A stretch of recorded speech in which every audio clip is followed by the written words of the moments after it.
I am Milton, son of a carpenter and Mary. Daddy carpenter worked on skyscrapers, Mom Mary Ann. I'm the son of a carpenter and Mary. I get to make parables. And this is my son of a carpenter and Mary sugar chat.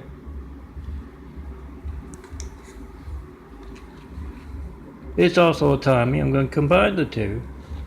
Tami is the no-arm Chinese fellow who got to be missing both arms by brown nosing. He was told by his boss, Wu, to feed his right arm into a wood chipper. You know, wood chips up those limbs they cut down off the power lines. He was told to do that, and Tommy's always been blindly obedient. He's Chinese. He slowly fed that right arm into the wood chipper. The left arm saw what was going on and jumped off. That's a wise thing to do if you're an arm or anything that can resemble an arm. See something bad happening at work, at school, in your family, to someone who's just like you, don't let it happen to you, jump off. Tami, however, because the Oriental streets, the unseen business are backwards, he got a promotion out of that. He's bossing a whole lot of folks around. But this isn't set. At work or even at home, he met his girlfriend Rhea on the dance floor of the snake pit. He's always been scaly, Tami. He's Chinese. And he likes to stick his tongue out a lot. And now that he's missing both his arms, he does a mean snake dance. And that's where he met Rhea doing a snake dance, snaked his way in between her and whoever she was dancing with. He's been there ever since. He's not at the snake pit tonight, though. He's at that corner bar. And it happens to be his AA meeting. 461.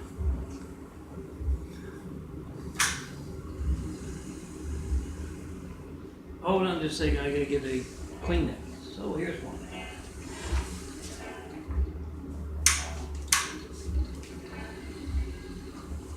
He's there, and so is Leonard.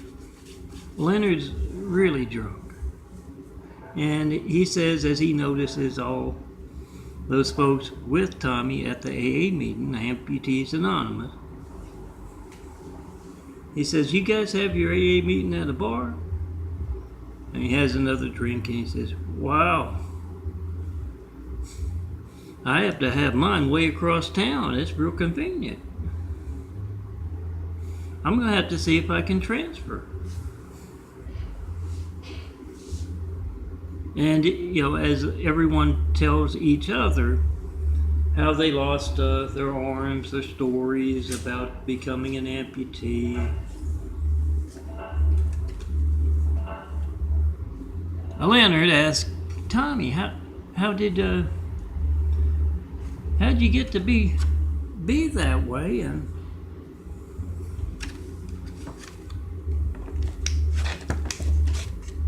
he says, I've never been that drunk where, you know, I misplaced my arms. And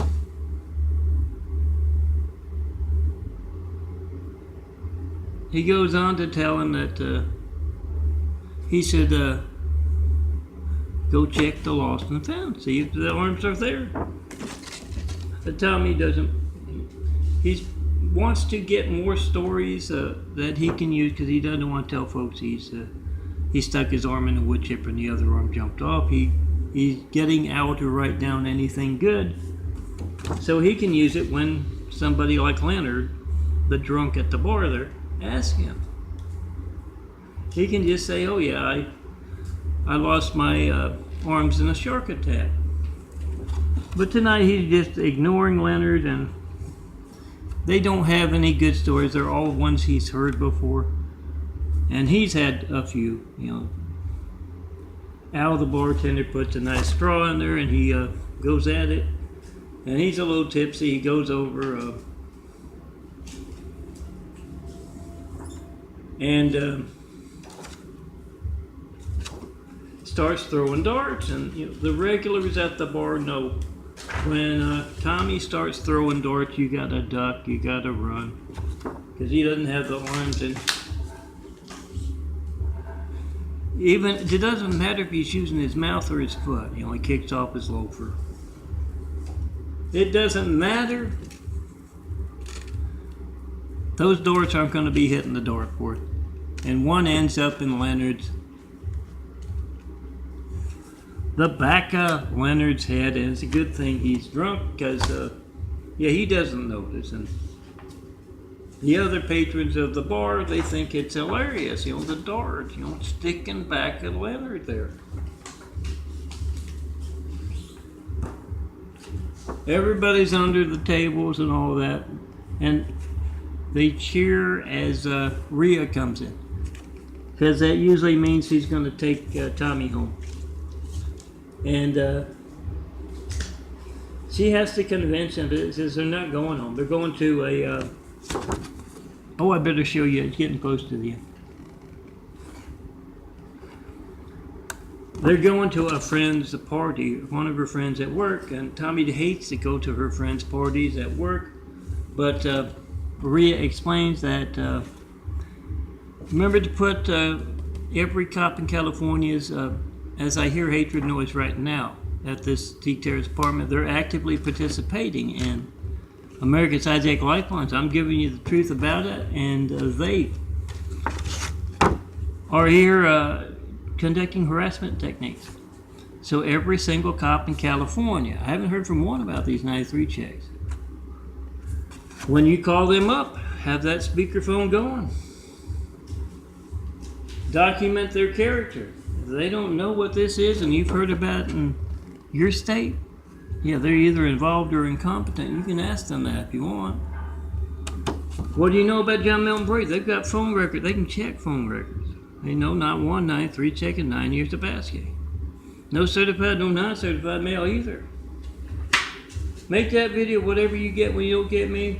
And all good cops, they're tarnishing your reputation all across America. So write down those numbers. Same with Microsoft. See you in Santa Monica. Oh, Lori Ann Brady Bond, my sister. I've seen a lot of her character this month. So that's why she got her on 5. But Microsoft cops, if they change their numbers, you get those new numbers, hand them out, tell them, call these guys up. You can reach them. You can't reach Melton, Stone Cold Melton, handsome, cool, bald guy. You can't reach him. That's your family's lifeline not working. It's gonna be boring. A phone ringing, a error message, a busy signal. It is not. Oh, I gotta close that. It is not gonna be boring if you need a fireman.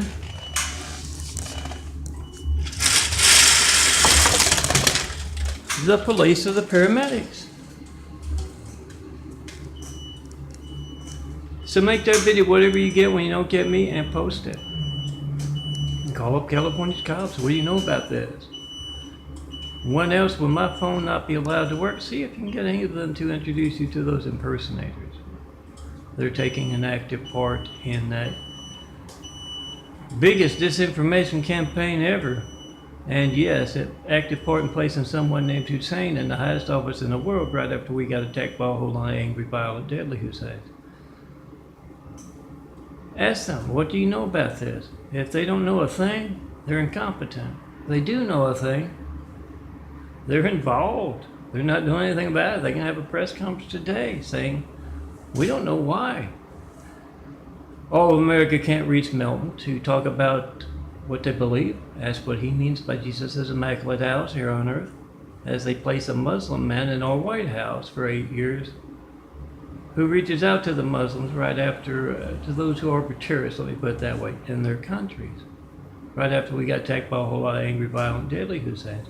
We don't know why they're conducting religious censorship in that fashion, but we hold press conferences every day. We ought to be talking about what's affecting every man, woman, and child in America, their lifelines being hijacked, them imposing the Mideast in America. They're not doing that. So you call up every cop in California. That's what you know about this. 424-229-4140. You can call. Have your wife's phone there. Have another phone there to make the video. Your friend's phone. Ask him, well, you know, I can't reach this man. When else will my phone not be allowed to work because of religious censorship, lifeline censorship, political censorship, business censorship run wild in America? Get their reactions and post. And now back to my Tami.